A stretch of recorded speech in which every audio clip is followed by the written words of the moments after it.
We will to parachute all the guns of the foe and still get ready. Airborne from skies up the head in the door. Coming, make the jumps and take your boats today. Let's go put on your boots, your jumping boots, your parachutes, get all those gliders ready to attack today. Hook up! And today on Have a Knife Day, we're here at one of the meetings for the California Knife Makers Association. We happen to be in Burbank right now, as you could tell. Maybe not the best place to give you an example, but we have one of our members who always brings a great assortment of knives to share with the various makers. And he does this to help expand their understanding about what is possible with what you can do with blacksmithing, knife making, etc., etc. So we're going to pass over to Steve.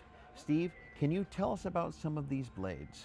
Well, this is a fairly unusual selection because it's all blacksmith blades, not the custom knives that I normally bring. It's something that I've been gravitating towards of late. Not very colourful, but a lot of interesting work goes into some of these knives. The Damascus railroad spike, for an example, first, you've just seen that. We have knives by master smiths on the table, Ray Rybar, Jim Kroll, David Lish. Notable pieces. Obviously the dagger stands out. So can you tell us about this Mike Schindel knife? Schindel knife. This is based on Lin Ray's X-ray handle. And this is a single piece of steel when it starts out. The main difference between this and Lin's knives is that this is a subhilt, which is what I collect. And Mikkel asked me one day to challenge him, so I said, see if he can make a subhilt X-ray, and so he did, and did a really good job of it. So I had ordered one from Lynn, but I still haven't received it. So, if we know one thing about Lin Ray is he is a very, very busy man. Yeah, I'm not the greatest communicator in the world. I'm now learning. He doesn't do a lot of social media or any of that kind of stuff, so that's all right. I got my stuff built. That's all that matters. Another interesting one here would be this one by Joshua Prince. This, believe it or not, ladies and gentlemen, is forged Magna Cut. Why would anybody forge Magna Cut, you ask? So that you can have a hollow decorative handle, which is then enameled and kind of in the shape of a fish. And of course, it's even a mermaid. It's a fillet knife, so. Oh, go figure. But okay. Forged Magna Cut. That's I don't know what else to say. That's not your normal everyday knife. Not every day, no. And not a lot of people are trying to forge it. I mean, it's what, 65 to 67 HRC or something like that. So yeah. And then right behind that is the dagger here from Tinkerbell, which I think is a great name. That is so funny. Come on, Tinkerbell, you know, yeah. I get you. And Tinker was an old name for an iron worker. They would come around repairing the pots on the, right. So Tinkerbell, single piece, methodology called the St. Frederick's Cross. Now, some of these were made from railroad spikes, or were they steel that were turned into railroad spikes? No, some of them are genuine railroad spikes. Very good. Over here, Jim Orts.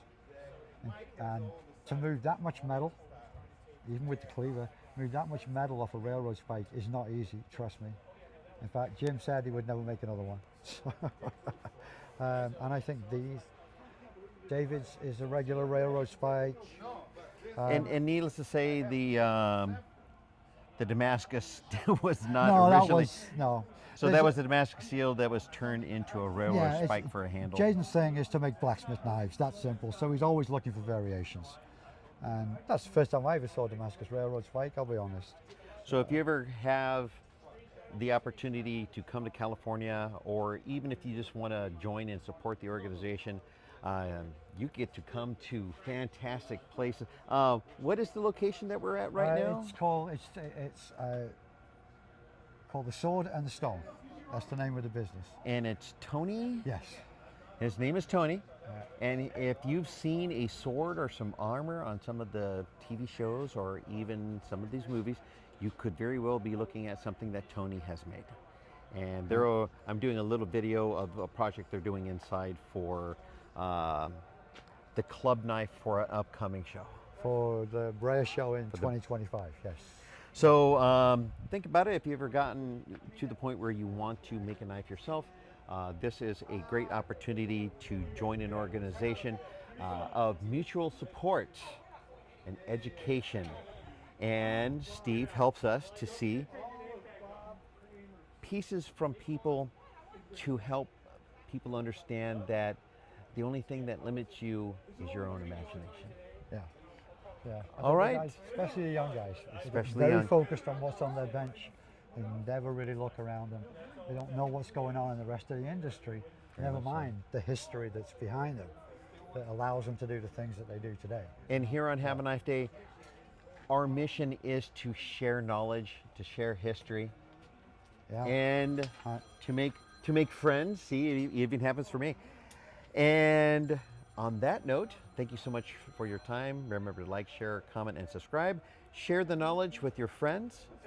And as always, have a nice day. We will send parachutes on the guns of the foe and still get ready. Airborne from skies of blue, in the glory.